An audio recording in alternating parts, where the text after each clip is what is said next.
Chào mừng quý vị và các bạn đã đến với chương trình Chat với mẹ bỉm sữa. Và hôm nay trong một khung giờ quen thuộc với một MC quen thuộc chính là Thanh Trần, thì ngoài ra có một sự khác lạ mà mọi người có thể nhìn thấy, đó chính là một nhân vật mới của chúng ta, một khách mời vô cùng quan trọng, đó chính là bác sĩ chuyên khoa 1 Đào Thị Yến Thủy, là trưởng khoa dinh dưỡng của Bệnh viện Quốc tế Hạnh Phúc. Cảm ơn sự giới thiệu rất là đặc biệt của Thanh Trần ha. Dạ. Xin kính chào quý vị khán giả. Dù là mình hàng ngày mình cũng gặp rất nhiều bà mẹ bỉm sữa, nhưng mà lên sân khấu với một cái khung cảnh này thì đặc biệt là ngồi cạnh Thanh Trần nữa, một cái điều rất là khác lạ. Bác thấy con trẻ không? Quá trẻ. Trời ơi, bác thấy con đẹp không? Dạ thôi được rồi, con không hỏi câu đó nữa. Dạ. Thì chúng ta sẽ đến với nhân vật của chúng ta ngày hôm nay. Dạ, xin mời. Dạ, xin mời chị giới thiệu về bản thân ạ. Xin chào mọi người, mình tên là Đan Du, năm nay mình 29 tuổi và hiện mình đang là nhân viên văn phòng. Chị kết hôn được 1 năm rưỡi và chị có một bé khoảng 10 tháng. Ghê, nhìn chị cũng gọn lắm chứ, vấn hoài vậy. Gọn. Thì không biết là khi mà mình đã phát hiện mang thai là trong hoàn cảnh như thế nào? Chị là một người nghiện ngôn tình, em chị lên mạng chị thấy mấy cái clip mà kiểu như vợ surprise chồng và có thể mang thai. Thì lúc mà chị mua que thử thai về, chị lén vô, sáng chị vô phòng 8 chị thử thai. Và khi biết mình có thai, chị lén bỏ cái que thử thai lên bàn. Chị định là để cho chồng chị một cái surprise bất ngờ. Chồng chị bước vô phòng, chồng chị đánh răng, chồng chị đi ra, không hề có một phản hồi nào hết. Chị nghĩ là chồng chị chưa thấy, chị để cho tới tối. Cả một buổi tối sinh hoạt trong phòng vệ sinh anh cũng không thấy. Thế là chị bực bối chị đi ra, chị kêu là chồng, vợ có thai rồi. Chồng chị đang cầm điện thoại, xong rồi anh rớt điện thoại xuống, mặt đầy hoang mang và lo sợ. Anh nói với chị một câu thôi: vợ có thai rồi hả? Chồng sợ quá, vợ an ủi chồng đi, vợ an ủi chồng đi. Chị đành vỗ về chồng, chồng đừng lo, vợ sẽ lo hết. Chị ơi, ở đây chúng ta vừa có em và vừa có bác sĩ nữa. Chị xưng bằng chị. Chị nghe nó rất là cao, nó dữ dội. Chị tưởng đang cùng nói chuyện của hai chúng ta. Chị hãy xưng bằng mình. Mình. Đó, một sự ngang tràn của chúng ta. Dạ đó. Rồi sau đó làm sao chị? Trong cái thai kỳ á, thì mình cũng không có gì quá đặc biệt hơn so với mọi người.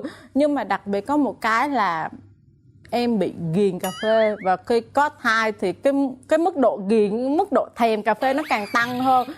Nhưng mà cũng ráng nhịn. Mình ráng nhịn qua 3 tháng đầu, xong 3 tháng bung lụa mỗi ngày phải ráng giả bộ mua 1 ly, nhưng mà chỉ dám hút một chút xíu. Thèm mà điên cuồng luôn, lúc nào cũng vậy. Cà phê, hôm nay mình phải uống cà phê, hôm nay mình chưa uống cà phê, lúc nào cũng châm đầu cà phê. Bác ơi, nếu mà uống cà phê một cái liều lượng gọi là dữ dội như vậy thì nó có ảnh hưởng gì đến thai nhi không ạ? Sử dụng trong khi mang thai á thì chắc chắn là cái caffeine nó sẽ vào trong cơ thể của mình và nó sẽ vào đứa con, và nó sẽ kích thích con mình hô hấp, đặc biệt là có thể làm những cái cơn ngưng thở sau sanh. Tại vì bé quen với cái sự kích thích của caffeine ở trong bào thai, đi ra khỏi người mình là không còn cà phê kích thích nữa, thế con có thể có những cái cơn ngừng thở. Buổi sáng là chị uống cà phê, buổi tối chị uống sữa bầu phải không? Không uống luôn, tại vì không uống không được, bị nghén. Chị cũng đọc sách, sữa bầu là tốt cho mẹ và tốt cho con. Mua sữa bầu xếp hộp nha nè chị. Nhưng mà tới lúc đó lấy ra uống không có được, nghe mùi sữa nó bốc lên thôi là mắc ói. Chồng lao quá thì lén đem uống ngụm, xong rồi ổng đi cái mình đổ cái uống xong rồi nha chồng đó. Kể cả sữa tươi cô gái Hà Lan Viên em yêu gì em cũng không uống được. Trước đó thì sữa tươi tất cả các loại sữa em uống được hết, em cân hết. Có vào là xong bắt đầu em không uống được gì hết ngoài cà phê sữa. Ghét uống gì khác ngoài sữa bầu nữa không? Có nước lọc. Lại bị mắc ói, có nghĩa là nước lọc bình thường trước đó là em là một đứa uống nước lạnh, uống kinh khủng, uống nước đá, uống nước là phải có đá. Mình cũng nghĩ là mình uống nước mình cũng phải có đá, bỏ liều đá uống vô ngụm ói hết trơn, ói nguyên cái bữa sáng ra. Bác ơi, mình có chuyện mà uống cà phê sau 3 tháng này có ảnh hưởng đến thai nhi không, mà không uống nước lọc có ảnh hưởng gì nhiều sau 3 tháng đó? Mà như vậy sống cái kiểu ngộ. Sinh hoạt gì lạ lắm. Em không phải người nữa sao á, ở đâu á. Bác sĩ khuyên là bà bầu nó uống từ 3 tới 4 lít nước một ngày để có ối cho con. Mình không uống được nước lọc, lúc đó bắt đầu hoang mang. Xong rồi nghe người ta tra Google, đọc báo, đọc Facebook, người ta uống nước dừa, cũng lôi đi uống nước dừa một ngày 2 trái. Lúc đó là 3-4 tháng gì đó. Đồng ý là khi mà ngán thì cũng có nhiều bà mẹ, bản thân mình cũng vậy, mình bị ngán tới 10 tháng. Với nước á, rõ ràng là rất cần thiết. Nhưng mà bạn đã biết cách mà dùng những cái loại nước thêm miếng chanh hoặc là bạn uống nóng thì bạn vẫn cung cấp đủ nước cho cơ thể. Mình cũng có những cái người bạn mà không thể uống được sữa thì người ta ăn bột sữa rồi người ta uống nước lọc thêm. Sữa bầu thì tất nhiên là những cái chất dinh dưỡng trong sữa bầu á thì nó phù hợp, nó cần thiết. Nhưng mà nếu không được thì mình lại có thể là uống sữa tươi cũng được. Rồi mình ăn thêm những thực phẩm khác nhiều canxi hơn, cá nhỏ nguyên xương, tôm tép nguyên vỏ chẳng hạn, đậu hũ cũng có canxi nè. Wow, vậy nếu như mẹ bỉm sữa là đang gặp trường hợp này thì hãy nghe lời giải thích của bác và sau đó về nhà hãy kiếm một loại nước uống nào đó phù hợp với bản thân mình. Trong lúc mà đi đẻ thì ai đi cùng với chị và có chuyện gì ấn tượng hay không? Trước đó một ngày là em vẫn đi khám thai bình thường, tất cả mọi thứ đều ok. Tối đó là Việt Nam đá vô tứ kết, con em bỗng nhiên một buổi tối con em nó thấy hào hứng quá, mọi người xuống đường nó hào hứng quá, nó đạp bụng. Lúc đó buổi tối là em đang ngủ, tự nhiên em có cảm giác là giống như em đang tè dầm. Đi vô nhà tắm, em ngồi xuống, xong rồi lúc em đứng lên thì nước nó lại chảy xuống. Cứ 3 lần như em sợ quá, em hoảng là em mới lấy điện thoại em tra Google. Thì ra đó là hiện tượng vỡ ối. Em với chồng em phóng xe máy thẳng tới bệnh viện luôn. Là vô phòng sinh á, mấy bà, em nhìn mấy bà để xung quanh bà nào cũng người ta nở 8-9 phân rồi, đau khổ. Nói chung là 1001 kiểu khổ. Em vô phòng cứ phay phay, em đi từ giường này qua giường kia. Chị ơi, cố đau lắm hả chị? Cố lên chị, cố lên chị, sắp đẻ rồi, cố lên chị. Em đi vậy hết nửa ngày chị. Em vô bệnh viện lúc 3 giờ sáng và tới 3 giờ chiều em vẫn chưa sinh. Em kêu là bác sĩ ơi, bác sĩ làm mọi cách cho em sinh thường. Xong rồi sau đó bác sĩ chích không để không đau, chích nở tử cung, tất cả mọi thứ. Thì tới 11 giờ em lên bàn sinh. Và câu chuyện gây cấn bắt đầu là tới lúc lên bàn sinh rồi em không biết rặn. Wow, chị không biết rặn. Không biết rặn. Ủa đi tiêu tiểu, đi câu cầu sao thì nó sẽ như vậy thôi, có gì đâu. Cô họ sinh kêu mẹ nở 5 phân rồi nha, mẹ rặn giỏi là con ra luôn nha. Dạ. Xong rồi giờ 1, 2, 3 chị rặn 1, 2, 3. Em không biết rặn chị ơi. Nó chị tưởng tượng giống như là chị bị táo bón, chị rặn một cái là em bé nó ra giống như đang dùng sức. Nhưng mà nhỏ vậy em không có bị táo bón thì làm sao em biết được cái cảm giác đó. Em chích để không đau, em không có cơn gò, em không bị táo bón thì làm sao mà em biết làm sao để em đẻ. Bây giờ hít vô thở ra, hít vô thở ra. Em hít, em thở vẫn không được. Cô hộ lý bó tay đi ra ngoài kêu ok 5 phút sau. Lúc đó em bắt đầu em cầm YouTube, em cầm điện thoại em tra YouTube, em tra Google làm sao để rặn. Tới lúc nguyên cái ekip sinh vô mình vẫn không biết làm sao để rặn. Bác sĩ người thì đè trên, người thì kéo dưới, 1, 2, 3, mẹ ơi cố lên, mẹ ơi cố lên. Bây giờ em đẻ xong em vẫn không biết em làm sao để em rặn em bé ra. Ủa em nghĩ bình thường mà nó không mát cái môn rặn, giống như mình nói chữ rặn nó, chữ rặn mình gồng rặn là nó sẽ ra thôi. Đúng rồi. Người ta cứ kêu là lực của em chưa có đẩy xuống dưới, chưa có đẩy em bé ra được.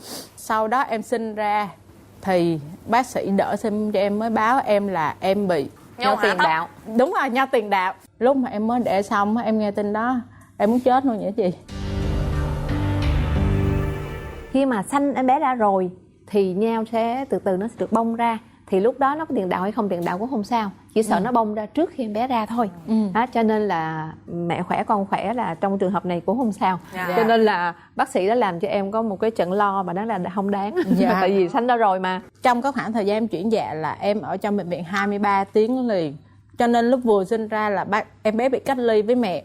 Tại vì để bác sĩ truyền kháng sinh để cho em bé tránh trường hợp những khoảng thời coi như là con em nó đi du lịch cả tuần chị. Em biết cái câu mà không bao giờ cho sản phụ nhìn thấy 2 lần mặt trời trong phòng xanh á.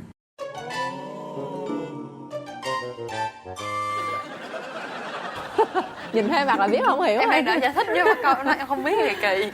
Rồi mình đi vào phòng xanh, mình chuẩn bị xanh là mình có cái dấu xanh đó, chẳng hạn như là mình ra nhất hồng âm đạo, mình thấy những cái cơn gò tử cung kéo dài hơn và nó dồn dập hơn bình thường ha. Giai đoạn đó bằng cách sinh thường hoặc là phải sinh mổ, làm sao mà trong vòng 24 giờ là phải sanh. Và đặc biệt là nếu mà vỡ ối trước như vậy thì cái bảo vệ của toàn vẹn của cái em bé đã bị rách ra mất rồi, cho nên là vi trùng có thể từ ngoài đi vào và làm em bé nhiễm trùng, cho nên là chỉ trong vòng 24 giờ là phải sanh em bé ra. Bạn rất là hên, dù rất hên là 23 giờ phút 89 phút cuối em bé đã chịu ra.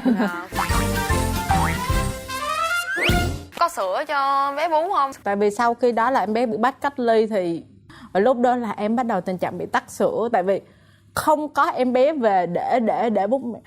Em làm đủ cách. Lúc đó lại lên Google tra chườm nóng rồi tất cả mọi thứ mà sữa nó không về, mà ngực em nó cứ căng tái, em đau kinh khủng luôn. Sau 3-4 ngày massage nặng đầu các kiểu thì sữa lúc đó nó mới bắt đầu về thì em mới hút, em mới đem xuống dưới em bé ở dưới. Tắc tia sữa là có một cái nang tuyến sữa nó bị tắc thôi, Thì trường hợp đó thì mình nên là lấy cái khăn ấm đắp ấm ha, rồi mình nên nặn sữa ra, dùng cái tay mình nặn. Mình có 3 cái động tác. Thứ nhất là mình ép vào trong ngực từ trước ra sau, mình bóp lại và mình hơi đẩy ra phía trước một chút, để giống như hình chữ C như vậy, xoay vòng tròn, sữa của mình nó tiết ra, đẩy được cái cuộc tắc ra, thì như vậy mình sẽ thông và mình hết cái đau nhức. Nhưng mà sữa đó không có ghê đâu nha. Sữa đầu lúc nào nó cũng trong veo như vậy, tại vì nó có chứa nhiều nước lắm để bé dậy khát. Cho nên bé bú sữa mẹ đâu cần uống nước đâu, đúng không? Đúng rồi. Nhưng nhưng mà mà cần tráng miệng là bằng nước gì không cần luôn, trong đó là đủ nước hết. Trong cái sữa trong đó là nước nè, rồi đường là đạm nè, rồi cái sữa sau lúc đó mình thấy nó trắng đục dần, vài phút sau bú mới trắng đục dần, thì đó là sữa nhiều chất béo, thì sữa đó giúp bé lên cân rất tốt. Cho nên con bú một lần phải bú cả sữa đầu lẫn sữa sau ha, đừng có vắt nhiều cái nước ngoài ra, nước đầu là mất nước, thiếu nước con đó nha. Dạ em biết rồi. Ủa chị ơi, khi mà người mẹ bị tắc tia sữa vậy mà con phải bú sữa công thức thì có phải ảnh hưởng gì tới cả cuộc đời, cả sức khỏe của con sau này không bác? Đúng rồi, có thể bị ảnh hưởng chứ, tại vì nếu mà con được bú những cái giọt sữa non đầu tiên của mình á, trong đó có rất nhiều kháng thể, rất nhiều chất dinh dưỡng, nó đậm đặc mà ha, cho nên là bé chỉ cần một vài ml thôi mà bé được sống trong những vài ngày đầu là đủ á. Và đặc biệt cái kháng thể sẽ giúp con chống nhiễm trùng rất là nhiều. Mẹ mà muốn có mau xuống sữa á, thì mẹ cho con ngậm vú, dù mình cảm giác là chưa có xuống sữa, con mút vú nó cũng là cái cách để mình mau xuống sữa. Mẹ sau sanh mình mệt mình nên uống sữa, mình có thể ăn phở, ăn bún hoặc ăn cơm, canh rau bình thường. Những cái dinh dưỡng của mẹ đầy đủ thì mình sẽ có được những cái dòng sữa xuống sớm và đầy đủ dinh dưỡng cho con. Tại vì thật ra trong thời gian đó em cũng bị stress. Mình mới ra chưa kịp gặp mặt con, mới được skin on skin khoảng nửa tiếng thì em bé được mình muốn được ôm con, muốn được bế con, mà tự nhiên lúc đó em bị stress chị. Em cứ xuống hỏi hôm nay con có được về chưa? Người ta đem ra coi, con em nha, nó ngủ rồi, thôi chị đem vô nha em. Thôi mình đi lên. Lúc đó em về cái tự nhiên em thấy cái nôi nó để trong phòng, rồi đồ nó để xung quanh, nó tự nhiên em nhớ con, tự nhiên em ngồi em khóc chị. Mà mẹ em thì lúc đó, mày mới sinh mà sao khóc muộn mắt, nó không có được khóc. Khi mà chăm con như vậy là có gặp thêm nhiều khó khăn gì nữa không ngoài chuyện tắc sữa ra? 1001 chuyện luôn á chị. Kể hết luôn đi chị, em ngồi em nghe. Em chắc em tự gọi em là bà mẹ Google á, bà mẹ Google á. Cái nghĩa là cái gì em cũng Google. Con em đi ị phân màu gì em cũng Google. Con em hôm nay nó tự nhiên nó khóc em cũng Google. Em mới đọc 231 thôi em lên Google. Em 230 chị. Tại sao mỗi trang nó lại nói một cái kiểu khác nhau, mà kiểu này lại là kiểu đúng. Các bà các mẹ thì lại theo kiểu xưa, mình thì theo kiểu mới, cho nên là nó sẽ khác nhau hoàn toàn luôn. Ủa lúc đó là chị có chia sẻ với ai không, hay là chị để nguyên chị tự chăm theo ý của chị luôn? Chị chăm theo ý của chị. Theo như Google, theo như những gì mình đọc. Ồ, đâu chồng chị đâu? Ổng vô tư lắm em. Tại vì chồng chị thì theo kiểu như là em bé nhỏ quá, không biết bế thì cũng không có khái niệm nhiều, cho nên là hầu như là mình tự bươn chải một mình giữa sóng gió cuộc đời. Bà ngoại thì lúc nào cũng phải cho nó miếng nước, nó mới bú sữa xong cho nó miếng nước để nó tráng miệng. Mình ăn mình cũng cần tráng miệng, tại sao không cho nó miếng nước? Xong rồi mọi người xung quanh cũng tác động nên em cũng phải cho nó uống nước đi. Em kêu không, con nít là bú mẹ là được rồi, không cần nước. Mày ác quá, tại sao mày không cho con mày uống nước? Nước nó không uống nước nó khô, sao mày không uống nước mày cũng khô người. Thế là em lại gây ra stress. Con nít nó có một cái thời điểm gọi là thời điểm khủng hoảng của em bé. Wonder Week. Đúng rồi. Em nói tiếng Anh đấy không? Nãy không định nói, chị nhường em nói. Tại vì trong thời điểm đó là em bé nó sẽ rất là khó chịu. Có thời gian con em nó khóc 2-3 tiếng liền, dỗ tất cả các kiểu cũng không thể nào cho nó nín được. Người ta thường nói là em bé khóc thì do em bé đói bụng, em bé tả dơ, em bé nóng bứt rứt trong người. Đói cũng cho ăn, tả cũng hay, đồ cũng hay, lau người lau ngợm, mà khóc nó vẫn khóc. Em cứ bế nó trên tay 2-3 tiếng liền. Em bế con em mà giống như con Tinh Tinh đó chị. Mà em đi em gù người lưng em phải song song với mặt đất cho nó đỡ đau. Em đau quá em chịu không nổi, cổ tay cũng đau, lưng cũng đau. Mà con thì cứ khóc. Nhiều khi con khóc quá em để em quăng nó lên giường luôn. Nó khóc cái em đứng em nhìn nó, em không biết em làm gì nữa, em không biết em phải làm sao. Lúc mà con khóc quá em để con vô trong củi, cái em tự nhiên em chạy ra ngoài. Em tự tát vô mặt em càng tát em càng đã, em đánh em tát em đánh tùm lum người em. Tới thời điểm nó giống như là tất cả mọi thứ nó over, em không muốn làm cái gì nữa.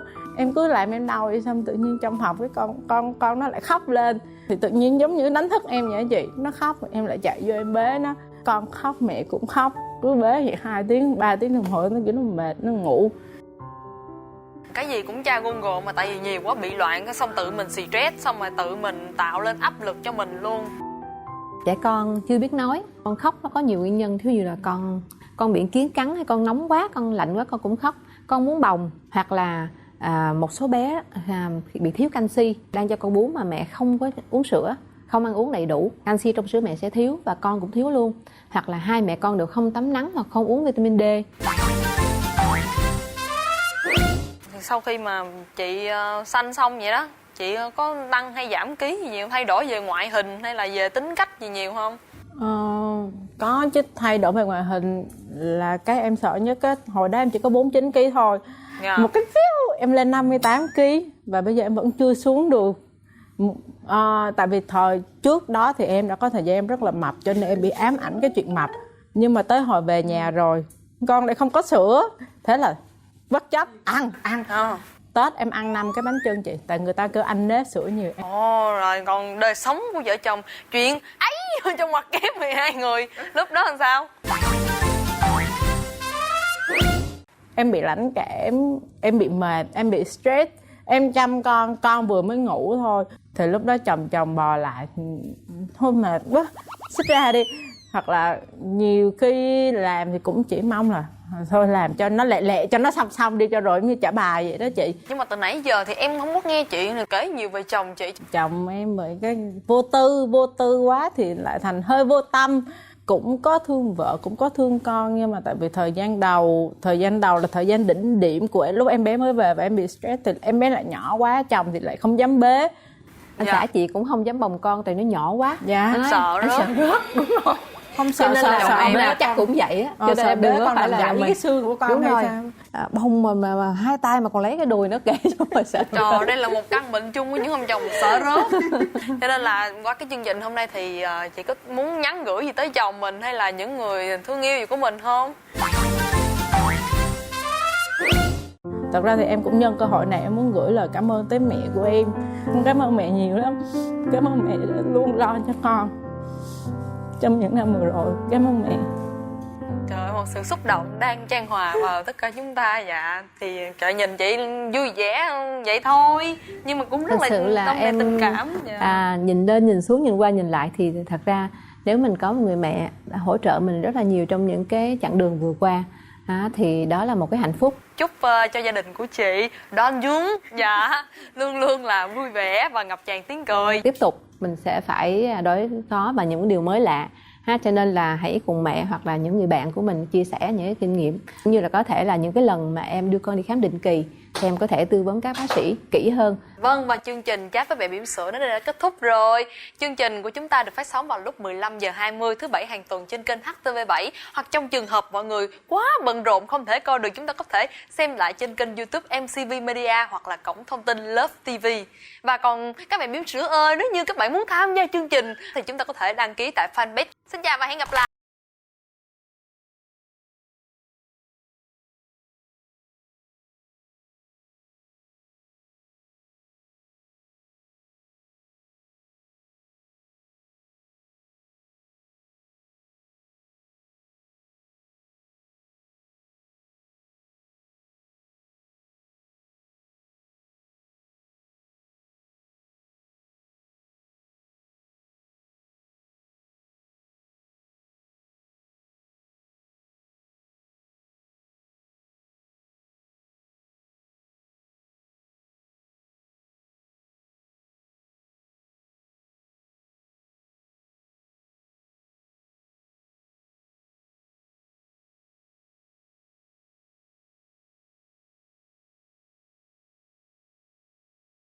Phòng sinh á, ngày hôm đấy cái suy nghĩ trong đầu em là đây là ngày cuối cùng rồi. Em đã 2 lần có ý định giết con em và tự sát. Gần như cuộc sống của em nó bị cô lập ở trong cái ngôi nhà đó. Em chỉ đơn giản ngồi chân nhìn con em khóc, em chỉ nghĩ là úp cái gối lên mặt nó thì nó sẽ không khóc nữa. Chat với mẹ bỉm sữa tập 11 sẽ được phát sóng vào lúc 15:20 thứ Bảy ngày 8 tháng 12 năm 2018 trên kênh HTV7.